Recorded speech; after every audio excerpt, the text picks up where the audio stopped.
Seorang penjahat tentu akan berusaha agar tidak tertangkap pihak kepolisian. Tak jarang mereka melakukan hal-hal konyol yang pada akhirnya tak membuat mereka lolos dari jeratan hukum, seperti yang dilakukan oleh 6 penjahat berikut ini.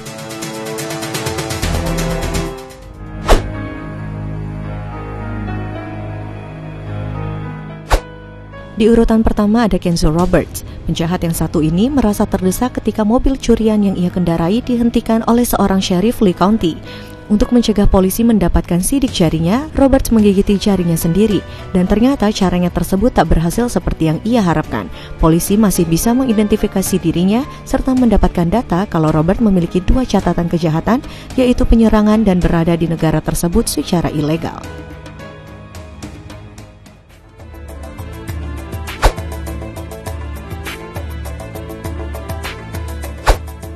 Seorang wanita bernama Crystal Evans nekat mencuri hasil tes urinnya saat ia berada dalam masa percobaan dan harus secara rutin melakukan tes obat-obatan. Takut gagal, Evans menghubungi temannya Dennis McClure untuk membantunya. Sayang, saat Evans dan Dennis mencegat mobil pengiriman yang membawa sampel ke pengadilan, sang supir mendapati mereka sedang berusaha mencari tes obat Crystal Evans. Alhasil, Evans dan temannya itu ditangkap atas tuduhan berusaha menghancurkan barang bukti.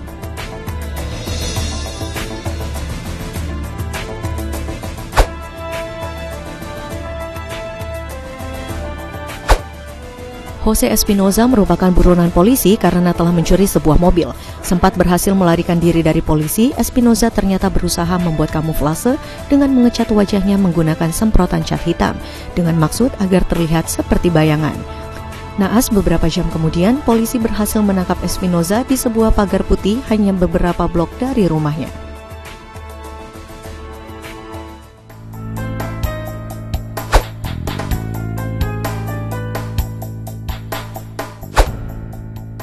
Tersangka pembunuhan Jesse Dimmick ketika itu sedang dikejar-kejar polisi. Saat pengejaran, ban mobil curian yang dikendarai Dimmick pecah. Ia kemudian berlari ke rumah terdekat dan mengancam pasangan suami istri pemilik rumah dengan pisau untuk melindunginya. Dengan tenang, pasangan suami istri itu pun berhasil mendapatkan kepercayaan Dimmick hingga Dimmick tertidur. Saat itulah pasangan suami istri itu memanfaatkan kesempatan untuk kabur dan menghubungi polisi. Dimmick kemudian ditangkap atas tuduhan pembunuhan serta dituntut pasangan Rowley sebesar $75.000 Amerika Serikat atas trauma yang ditimbulkan akibat insiden tersebut. Anehnya, Dimmick menuntut balik pasangan tersebut sebesar $225.000 Amerika Serikat karena menurutnya pasangan tersebut memiliki perjanjian terucap yang legal dengannya. Namun mereka membatalkan kontrak tersebut dengan cara kabur darinya. Sayang, tuntutan Dimmick tak diterima oleh pengadilan.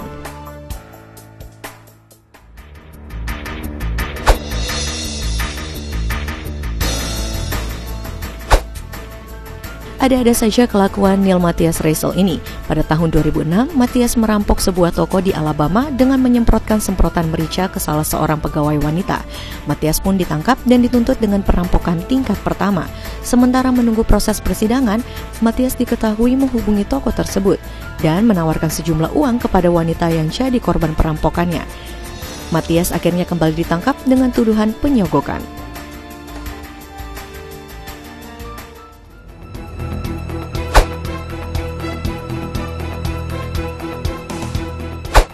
Dan yang terakhir adalah 2 pencuri bernama Matthew Allen McNally dan Joey Lee Miller.